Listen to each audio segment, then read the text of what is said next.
ఓం అస్మద్గురుభ్యో నమః. శ్రీరంగ సింహగిరిదేశిక పాదసేవా ప్రాప్తాఖిల ద్రవిడ వేద రహస్య జాతం శ్రీ గౌతమాన్వయజం ఆశ్రిత భాగధేయం గోపాలదేశికమహం శరణం ప్రపద్యే. కౌశికాన్వయ సంజాతం వెంకటార్యతనూభవం వేదాంతాచార్య సచ్చిష్యం ఉడయవర్లుమహం భజే. శ్రీమద్వెంకటరంగార్య శిష్యం సచ్చిష్య సేవధిం శ్రీలక్ష్మణార్య విబుధం సంశ్రయే ధీవిదీప్తయే. ఓం అస్మద్గురుభ్యో నమః. భాగవత గోష్ఠికి దాసోహాలు సమర్పిస్తూ ప్రపన్న జనకూటస్థులైనటువంటి నమ్మాళ్ళవారు సామవేద సారంగా మనకు అందించినటువంటి తిరువాయిమొഴി దివ్య ప్రబంధం, ఆ ప్రబంధానికి చక్కటి వ్యాఖ్యానాలు, అందులో మనం నంబిళ్ళయ్య గారు అనుగ్రహించినటువంటి ఈడు అనేటువంటి భగవద్ విషయ వ్యాఖ్యానాన్ని యథాశక్తి తెలుసుకునేటువంటి ఒక చిన్న ప్రయత్నాన్ని చేస్తున్నాము.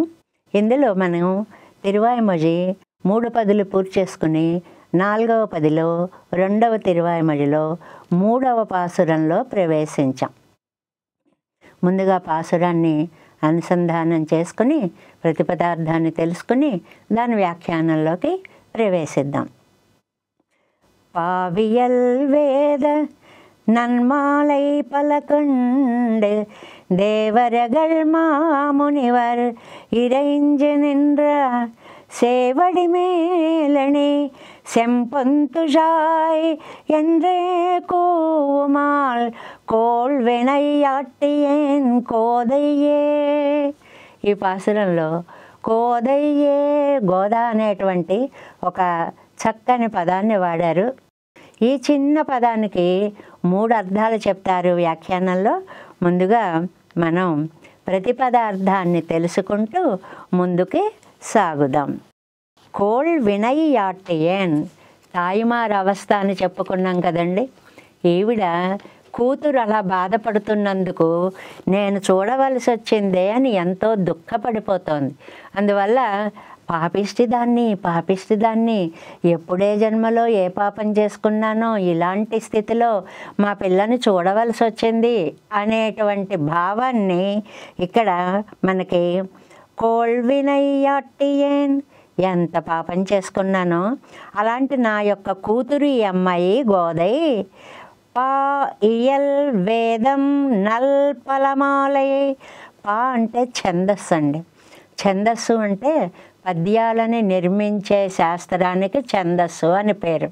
మనకి తెలుగులో కూడా చూడండి, ఉత్పలమాల, చెంపకమాల, శార్దూలం, మత్తేమం, ఇలా కొన్ని 100 ఉన్నాయి.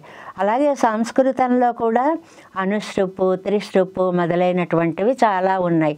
తమిళంలో కూడా ఉన్నాయి. ఏ భాషకైనా సరే ఆ భాషను మనం కంఠస్థం చేయాలి అంటే ఛందస్సు మనకి చాలా సహకరిస్తుంది, ఉపయోగపడుతుంది అన్నమాట.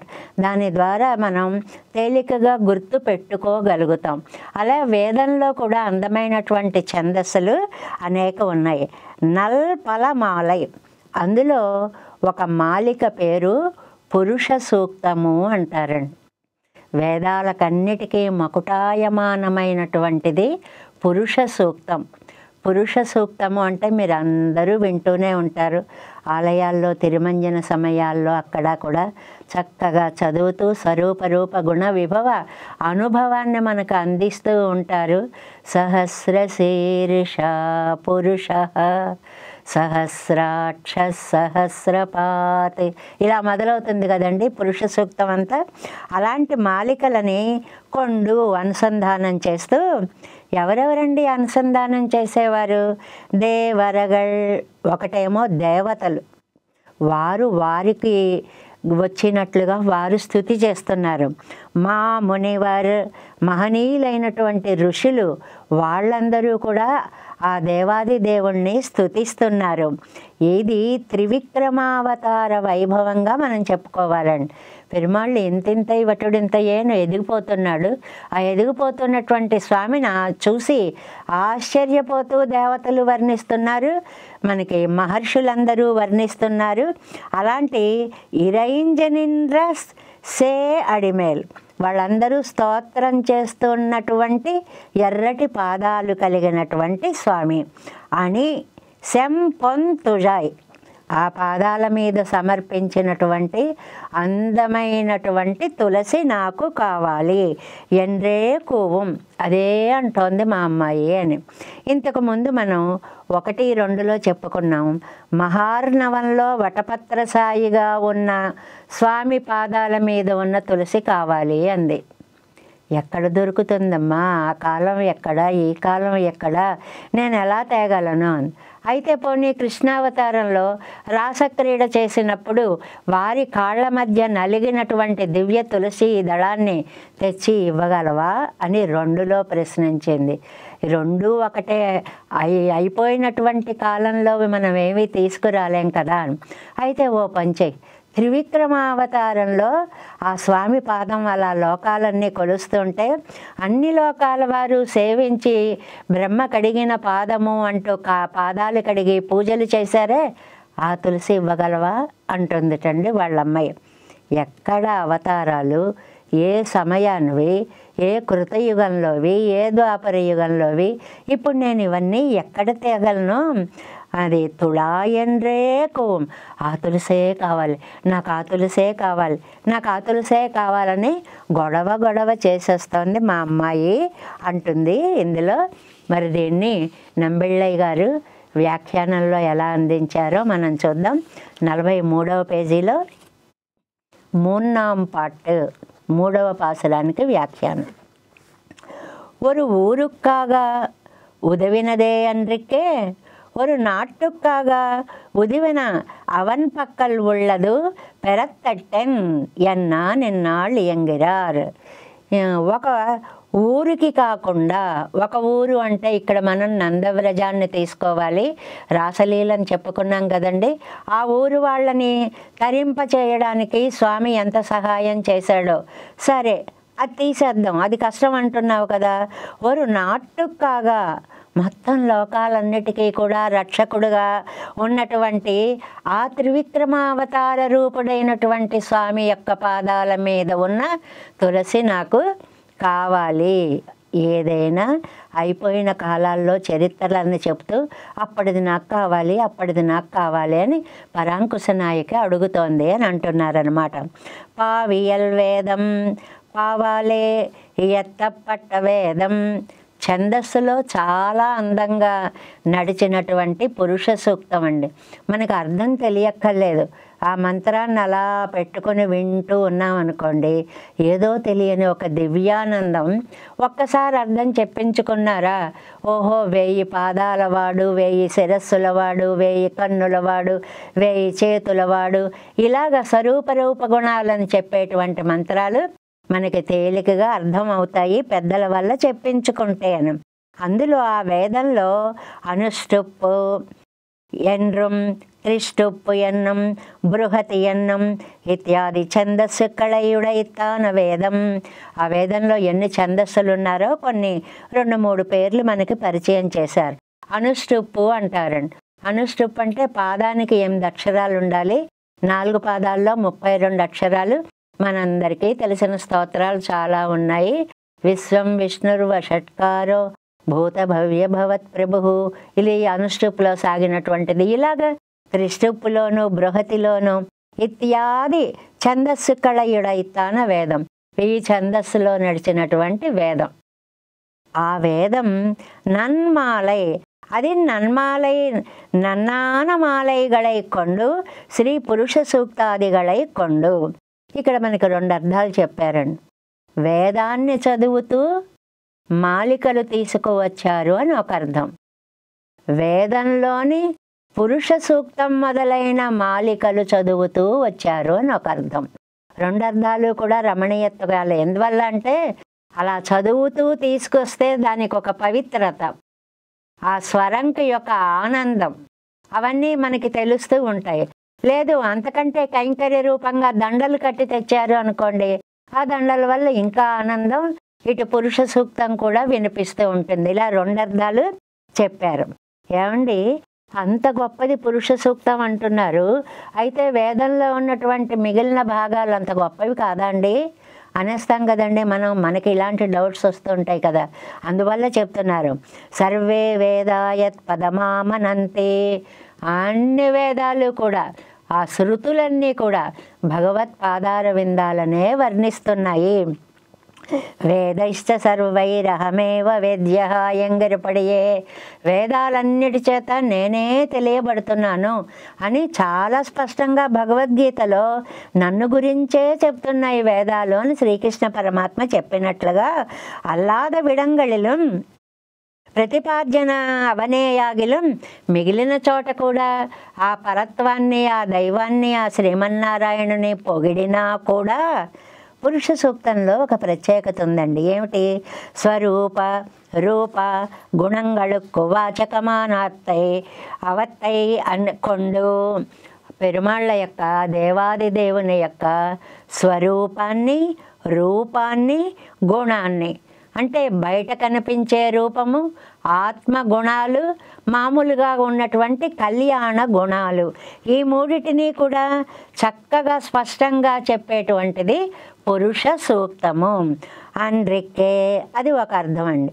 అలా కాకుండా వేదం నన్మాలయ్యన్ని పిరెత్తు, వేదాన్ని చదువుతున్నారు, మాలికలు కూడా తీసుకొని వచ్చారు. తొండరడిప్పడి ఆళ్వార్లు చేతిలో అలా తులసి మాలికలను పెట్టుకొని పల్లాండు పల్లాండు పల్లాయిరత్తాండు అని పాడుతూ వచ్చినట్లుగా చదువుతూ వేద అనుసంధానంతో తులసి మాలలను తీసుకొచ్చారు అని కూడా మనం అర్థం చెప్పుకోవచ్చు అన్నమాట. ஆராதனத்திலும் விபூதி விஷயவாகமும் பரந்தெரிக்கும் வேதத்தையும் శ్రీ పురుష సూక్తాదిగళయ్యం కొండెన్రు. వేదంలో పూర్వభాగము, ఉత్తర భాగము. పూర్వభాగం కర్మభాగం అండి, రెండవ భాగాన్ని బ్రహ్మభాగము అంటారు. అంటే పూర్వభాగము ఆరాధనా విధానాన్ని చెప్తుంది, బ్రహ్మభాగము ఆరాధ్యుడైన మన చేత పూజింపబడే దైవము యొక్క గొప్పతనాన్ని, విభూతి విషయమాగవం పరందరెక్కుం వేదత్తయ్యం శ్రీ పురుష సూక్తాదిగళయ్యం కొండు ఎన్రు. అలాంటి వేదంలో ఉన్న పురుష సూక్తాదులను పఠిస్తూ పూలమాలికలను తెస్తూ, అంటే పూలమాలికలు అంటే రెండు అర్థాలు వచ్చాయి ఇప్పుడు. పురుష సూక్తము మొదలైనటువంటి గానమాలికలు అని ఒక అర్థం కాదండి. వేదాన్ని చదువుతున్నారు, పువ్వులు కూడా తీసుకు వస్తున్నారు. ఇప్పుడు మనం ఇంట్లో పూజ చేసుకుంటూ ఉంటామండి, దండలు కట్టేస్తూ ఉంటాం, చదివేసుకుంటుంటూ దండలు కట్టేస్తూ ఉంటాం. కాబట్టి ఇటు వాంగ్మాలిక అవుతుంది, ఇటు పూమాలిక కూడా అవుతుంది. ఆ విశేషార్థాన్ని ఇక్కడ చెప్పారనమాట. దేవరగళ్ మామునివర్ ఇరైంజన్రా, దేవరగళం సనకాదిగళం, దేవతలు ఋషులు ఎవరెవరు? సనకాది మహర్షులు, సనకుడు, సనందనుడు మొదలైనటువంటి వాళ్ళందరూ అన్నమాట. అంటే త్రివిక్రమావతారం యొక్క వైభవాన్ని ఇక్కడ వర్ణిస్తున్నారండి. వామనుడై వచ్చాడు, ఎలా అడగాలో తెలియని చంటివానిగా వచ్చాడు. మా వలి మూవడి తా అంటూ ఏదో అడగడం చేత కాని వాడిలా అడిగాడు, అంతే పెరిగిపోతున్నాడు. అసలు అందరికీ ఏమవుతుందో ఆశ్చర్యంగా ఉంది. ఎంత విష్ణు ధర్మంలో చెప్తారండి. సంగైస్సురాణం దివి భూతలస్థై తదా మనుష్యై గగనే చఖేచరై స్తుతక్రమాణ్యః ప్రచకార సర్వదా మమస్తు మంగళ్య వివృద్ధయే హరి. ఈ సంగై సురాణం దివి, ఆకాశంలోనేమో దేవతలందరూ ఏం ఇలా పాదం వచ్చేస్తోంది, ఇలా వచ్చేస్తోంది ఈ పాదం అని ఆశ్చర్యపోతున్నారు. అలాగే తదా మనుష్యై, ఇంకా మానవులకు ఆశ్చర్యంకైతే అంతే లేదు. కేచరై గగనేచ కేచరై, ఆకాశంలో కేచరులు, కా అంటే ఆకాశం అండి, కేచరులు అంటే వియత్తు చెరులు, ఆకాశంలో సంచరించేవారు అని. వాళ్ళు కిన్నరులు కావచ్చు, కింపురుషులు కావచ్చు, గంధర్వులు కావచ్చు, ఎవరైనా కావచ్చు అని. వీళ్ళందరూ కూడా ఆ వచ్చేటువంటి పాదాన్ని అలా అలా చూస్తూ ఎవరైతే పొగడుతున్నారో అది నాకు మాంగళ్యాన్ని కలిగించాలి అంటారు విష్ణు ధర్మము అనేటువంటి దాంట్లో. ఇక్కడ ఈ పాదం పెరగడము అనేటువంటి ఒక గొప్పతనాన్ని మనకి అందరికీ జగత్ ప్రసిద్ధమైనటువంటి విషయము పోతనామాచ్యుల వారు ఎలా వర్ణించారో ఒక 2 పద్యాల్లో చెప్పుకుందాం. ఈ 2 పద్యాలకి ఒక సంగతి ఉంది. ఒకటేమో అలా పెరిగిపోతుంటే చూస్తున్న పాదం, రెండవది ఆ సూర్యుడు ఇలా కిందకు వస్తుంటే కిందకి దించిన తల అన్నమాట. ఇది ఒక చిత్రకారుడికి అనుగుణంగా ఉండేటువంటి పద్యాలుగా ఉంటాయి. తెలిసిన పద్యమే కదండి. ఇంతింతై వటుడింతయై మరియు తానింతై నభో వీధి పైనంతై తోయద మండలాగ్రమున కల్లంతై ప్రభారాశి పైనంతై చంద్రుని కంతయై ధ్రువుని పైనంతై మహర్వాటి పైనంతై సత్యపదోన్నతుండగుచు బ్రహ్మాండాంత సంవర్ధియై. కింద ఉన్నాడండి 5 సంవత్సరాల బాలుడు, చంటివాడు. మనం తల వంచి ఇలా చూసాం. ఇలా చూస్తున్నవాడు ఇంతింతై తలని కొంచెం పైకెత్తి చూడాల్సిన అవసరం వచ్చింది. మరియు తానింతై నభో వీధిపై ఆకాశంలోకి వెళ్ళిపోయాడు, తోయద మండలాగ్రంకి వెళ్ళిపోయాడు, ప్రభారాశికి వెళ్ళిపోయాడు, చంద్రమండలం దాటిపోయాడు, ధ్రువమండలం దాటిపోయాడు, మహర్వాటిని దాటిపోయాడు, సత్యలోకం దాకా. అంటే కింద నుంచి ఇలా చూడడం మొదలుపెట్టిన వాళ్ళం అలా పైకి చూసే అంత గొప్పవాడైపోయాడు, అంత పెద్దవాడైపోయాడు. అప్పుడు పోతన గారు అందంగా ఒక పద్యం చెప్పారండి. ఆయన అలా పెరుగుతుంటే మరి మనం మెడలు పైకి పెట్టాం కాబట్టి బహుశా కిందకి దింపుకోవడానికి ఉపయోగపడేలా రాశారేమో ఈ పద్యం అనిపిస్తుంది సరదాగా. ఏమిటి అంటే సూర్యుడు ఉన్నాడండి. రవిబింబంబుపమింప పాత్రమగు ఛత్రంబై శిరోరత్నమై శ్రవణాలంకృతియై కళాభరణమై సౌవర్ణకేయూరమై చెవిమత్కంకణమై కటిస్థలి ఉదంచద్ఘంటయై నూపుర ప్రవరంబై పదపీఠమై వటుడుతా బ్రహ్మాండమున్నిండుచోన్. ఈయన బ్రహ్మాండం నిండిపోతుంటేట ఇంకా రవిబంబంబుపమింప పాత్రమగు ఛత్రంబై. ముందు పిల్లాడు ఇలా పెరుగుతుంటేనండి సరిగ్గా తల మీద గొడుగు పట్టినట్టుగా ఉన్నట్టండి సూర్యుడు. అది ఒక దృశ్యం. శిరోరత్నమై సరిగ్గా తల మీదకి వచ్చేసింది సూర్యబింబం. అది జడలో పెట్టుకున్నటువంటి అద్భుతమైన మణిలాగా ప్రకాశిస్తున్నాడు. శ్రవణాలంకృతయై చెవులకి ఒక మంచి బంగారంతో వజ్రాలతో చేసినటువంటి నగలు పెట్టుకున్నట్లుగా మెరిసిపోతున్నాడు. కళాభరణమై మెడలో చక్కగా ఒక నెక్లెస్ పెట్టుకున్నట్లుగా అయ్యాడు. సౌవర్ణకేయూరమై భుజాల దగ్గరకు వచ్చేటప్పటికే అంగదాలు దాల్చినట్లుగా అయిపోయింది. చెవిమత్కంకణమై చేతులకి గాజులు తొడుక్కున్నట్టు ఇంకా కిందకు వచ్చేసాడు. కటిస్థలి ఉదంచద్ఘంటయై నడుముకి ఏ వడ్డాన్నాలో మువ్వల వడ్డాన్నాలో పెట్టుకున్నట్టుగా నడుం దాకా దిగిపోయాడు. నూపుర ప్రవరంబై అప్పుడు మనం ఎలా చూస్తామండి, ఇలా కిందకి పైకెత్తిన మెడని కింద పాదాలకి ఉన్నటువంటి అందెలని సందర్శించేంత స్థితి. చివరికి పదపీఠమై అద్భుతమైన పదం అండి. ఆ సూర్యుడి మీద ఈ అబ్బాయి నిలబడ్డాడా, సూర్యుడు ఇతనికి పాదపీఠంగా ఉన్నాడా అన్నట్లుగా వటుడుతా బ్రహ్మాండము నిండుచోన్. చాలా అందమైన మధురమైన భావాలు చెప్తారండి అందులో. ఒక పదంబు క్రింద ఉర్వి పద్మమునంటి కొన్న పంకలము కొమరు దాల్చే ఒకటి మీద తమ్మి కొడిగిన తేటినా వెలసే మిన్ను నురుప త్రివిక్రమునన్. 2 పాదాలండి. కిందో పాదం ఉంది, అలా పైకి ఒక పాదం పెడుతుంది. ఒక పాదం కింద ఉన్నది ఎలా ఉంది అంటే అడుగున భూమండలం ఉంది కదా, అదిట పద్మానికి అంటుకున్నటువంటి చిన్న బురదుందా అన్నట్టుగా ఉందిటండి. పద్మమేమో స్వామి పాదం, కింద ఉన్న భూమండలమేమో బురద లాంటిది.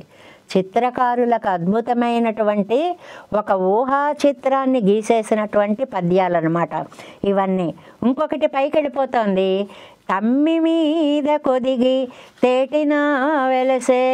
పద్మం లాంటి పాదం అలా పైకి వెళ్ళిపోతుంటే ఒక చిన్న భృంగం వచ్చి తుమ్మెద వచ్చి దాని మీద వాలిందా అన్నట్లుగా తేటిన వలసే మెన్ను ఆకాశం అలా కనపడుతోంది ఆ త్రివిక్రమావతార సమయంలో అనేటువంటి మాటని చెప్తారు అన్నమాట. అంటే ఎలా ఎదిగిపోతున్నాడు చూస్తుండగా బాలుడు, ఎలా పెరిగిపోయాడు అనేటువంటి దాన్ని మనకి ఈ వ్యాఖ్యానంలో చెప్పారు. అందువల్ల అలా ఎరిగి సంగైసురాణామెంగిరపడియే స్తోత్రం పణ్ణి ఆశ్రయిక్క తిరు ఉలగు అళందు నిండ్ర. అలా లోకాలు కొలిచినటువంటి స్వామి దేవరుగళం சனகாதிகளும் சங்கை சுராணாமிங்கிருப்படியே ஸ்தோத்திரம் பண்ணி ஆசிரியக்க திரு உலகளந்த நின்றா சேவடி மாமுதல் అడిపోదొండ్రు కవిష్టలర్తి ఎంగిరపడియే. చాలా అందంగా అన్నారండి నంబిళ్ళయ్య గారు. 2 పద్మాలటండి. ఒక పద్మాన్ని తీసుకున్నాం అనుకోండి, మొగ్గలా ఉన్నాయనుకోండి, ఒకటి కాడ పైన పట్టుకుని పద్మాన్ని కిందకి పెట్టామనుకోండి, ఆ మొగ్గ కింద వేలాడుతూ ఉంటుంది. మనలో ఉన్నటువంటి హృదయము కూడా అలాగ క్రిందకి ఉన్న పద్మపు మొగ్గలా ఉంటుంది అని చెప్తారు, లోపల ఉండేటువంటి హృదయ స్థితిని గురించి. ఇంకా రెండవది తల ఈలే పూపోలే వందిరిక్కర போது மேலே பார்த்தவாறே అనుభవ్యమా ఇరుంద శివపై ఉడయిత్తాయిరిక్కై. ఆ పాదం అలా పెడుతుంటే ఆ తల మీద ఆ పాదం పైకొచ్చినప్పుడు ఆ పాదం అడుగున ఎన్ని గుర్తులు కనిపిస్తాయండి కదా. పునఃశంక రథాంగ కల్పక ధ్వజారవింద ఇవేవేవో చాలా, ఎన్ని సాముద్రిక శాస్త్రం ప్రకారం పాదంలో ఎన్ని రకాల చిహ్నాలు ఉండాలో అన్ని చిహ్నాలు ఉన్నటువంటి అడిగిల్ రాగమిరే ఇప్పటి ఆకెత్తివళే. ఆ పాదమయందు అనురాగం ఉండడం వల్ల కదా ఎవరికి ఇవళై అంటే పరాంకుశ నాయకి అంటే నమ్మాళ్ళవార్లు ఒక నాయకిగా మారారు. ఆ నాయకి యొక్క అవస్థను చూడలేక తాయిమారు అంటే తల్లిగారు ఇలా బాధపడుతున్నారని మనం చెప్పుకున్నాం కదండి. అండ్రిక్కే చెవ్వియ అడియన్రాయ్ అడుక్కు చెవ్వియావిదు. చెవ్వి అంటే మళ్ళీ 2 అర్థాలు చెప్పారండి. ఒకటేమో ఎర్రగా ఉండడము అనేటువంటిది, రెండవది ఆర్జవము అంటారు. ఆర్జవము అంటే రుజుత్వము అంటారు. రుజుత్వము అంటే ఎంతమందికి చేసినా ఒకేలా చేయడం, మన వాళ్ళకు అలాగా పక్క వాళ్ళకు అలాగా అలా చేయడము కాదనమాట. పొదునింద్ర పొన్నంకుజల్ ఎంగిరపడియే ఆశ్రిత అనాశ్రిత విభాగమరా. ఇది మనకి రుజుత్వం. వీళ్ళు నన్ను ఆశ్రయించిన వాళ్ళు, వీళ్ళు నా దగ్గరికి రాని వాళ్ళు అనే భేదము స్వామికి లేకుండా ఎల్లార్ తలయిలం వెత్త సెవ్వై అందరి తలల మీద పెట్టినటువంటి ఎర్రటి శ్రీపాదము. తళిర్ పురయ్యం తిరువడి ఎన్ తలై మేలవే ఎన్ నీడు పడింబడియరే అడియిల్ ఆర్జవమిరుప్పదు. ఈ రుజుత్వం ఎలా ఉంటుందంటే అంత అందమైనటువంటి ఆ తిరుపాదాన్ని నా తల మీద పెట్టు స్వామి, నా తల మీద పెట్టు స్వామి అని ప్రార్థించేంత అందమైనటువంటి తిరుపాదములు కలిగినటువంటి స్వామి. సేవడి మేళని செம்பொத்துழாய் அத்திருவடிகளில் சாத்தின స్పృహణీయమాన తిరుత్తుజా ఎన్ను సొల్లి. అలాంటి పాదాల మీద పెట్టిన స్పృహణీయం అనే పదం వేశారండి, మంచి పదం. అది చూస్తేనే నవనవనవల ఆడిపోతుంది. అప్పుడే కోసినటువంటిది. ఆ పువ్వులు చిన్న చిన్న పువ్వులు ఉన్నాయి, వాటి మీద మధువు ఆస్వాదించడం కోసం తేటి బృందం జుమ్మని నాదాలు చేస్తోంది. అలాంటి తిరుత్తుజాయన్ను సొల్లి కూపిడా నిన్నాళ్.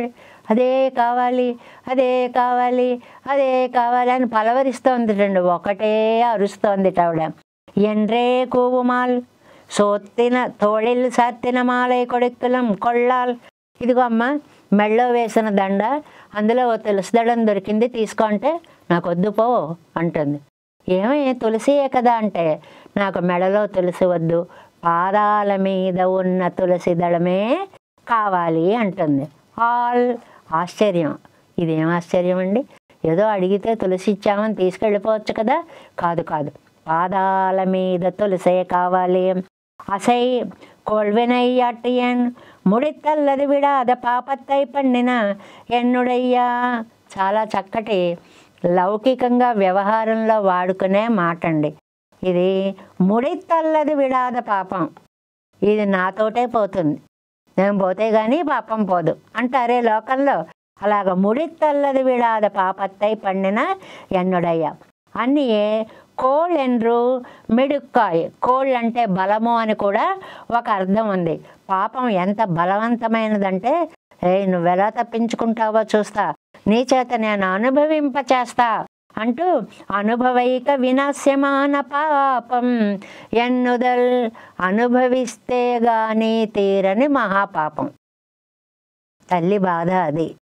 ఇలాంటి పాపం చేసుకున్నానా, అయ్యయ్యో మా అమ్మాయిని ఇంత దుఃఖపడే స్థితిలో చూడవలసి వచ్చిందే. కోదయ్యే, ఈ పదానికి చూడండి ఇందులో ఎన్ని అర్థాలు చెప్పారు. గోద అంటే తన్మాలయ్యయ్యం, ఒకటేమో మాల. గోదయ్య అంటే మాల అని అర్థం అండి మొదటిది. రెండోది మయిర్ముడి అయ్యం, ఆ మాలని పెట్టుకుని ఇలా పక్కకి తిప్పి ఉన్న ముడి ఉంటుంది చూడండి, ఆ ముడికి కూడా గోద అని పేరు. కండార్పడమవెత్తాన్ పడువదే, అది అనుభవైక వినాశ్యమాన పాపమెన్నుదల్ కోదయ్యే తన్మాలయ్యయ్యం మయిర్ముడియ్యం కండార్పడు మత్తైత్తాన్ పడువదే. ఇది తల్లి బాధ. అందరూ దీన్ని చూసి ఇంత అందమైన ఆవిడ, ఆహా ఓహో అయ్యో మనకి లభించట్లేదే అని వాళ్ళు బాధపడాలి, ఆ శ్రీమన్నారాయణుడు బాధపడాలి ఇలాంటి ఆవిడని దక్కించుకోలేకపోయినందుకు. అలాంటిది ఈవిడ బాధపడుతోంది, అంత పాపం చేసుకున్నాను. ఇమ్మాలయ్యయ్యుడయ్యా ఇవళ్ వేరొరు మాలయ్యయ్యా చెప్పడువదే. తానే ఒక మాల గోదై, తాను ఇంకో మాల కావాలి అనుకుంటోంది. ఇదంతా విడ్డూరంగా ఉందండి. మార్వత్తు మాలయ్యాన ఇవళ్ వేరొరు మాలయ్యయ్యా చెప్పడువదే. హృదయం మీద మెరిసేటువంటి మాల ఈ ఆళ్వారు నాయకి. అంటే లక్ష్మీదేవిని హృదయంలో ధరిస్తాడు కదండి, అందువల్ల దాన్ని మాలగా చెప్తారు. అలా తానే ఒక మాలికగా ఉన్నావిడ వేరొరు మాలయ్యయ్య ఆశపడువదే, ఇంకో మాల కావాలనుకుంటోంది ఏమిటి. మార్వత్తు మాలైక్కు మాలవన్ అమ్మాలక్కు మాలివళ్. అందమైనటువంటి తమిళంలో ఉన్నటువంటి ఒక వాక్యాన్ని చెప్పారు.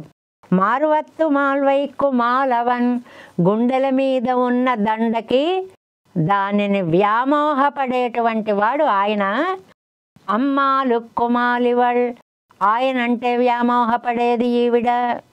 అక్కడ ఆ బంధాన్ని మనం సమన్వయాన్ని కొంచెం అర్థం చేసుకోవాలి. ఈవిడే ఒక మాలిక, ఈవిడ మాలిక కోసం ఆశపడ్డం ఏంటండి. ఈవిడేమో వక్షస్థలం మీద మెరిసేటువంటి మాలిక, ఆ మాలిక కోసం ఆయన ఆశపడుతున్నాడు. కానీ ఆయన కోసం ఇవాళ ఆళ్వారు నాయకి ఆశపడుతోంది అనేటువంటి విషయాన్ని ఈ పాసురంలో చాలా చక్కగా చెప్పారు. పాసురాన్ని ఒకసారి అనుసంధానం చేసుకుందాం. பாவியல் வேத நன்மாலை பலகொண்டு தேவர்கள் மாமுனிவர் இறைஞ்ச நின்ற சேவடி மேலணி செம்பொந்துழா என்றே கூவுமால் கோள்வினையாட்டியேன் கோதையே. நம்மாழ்வார் திவ்ய திருவடிகளே சரணம்.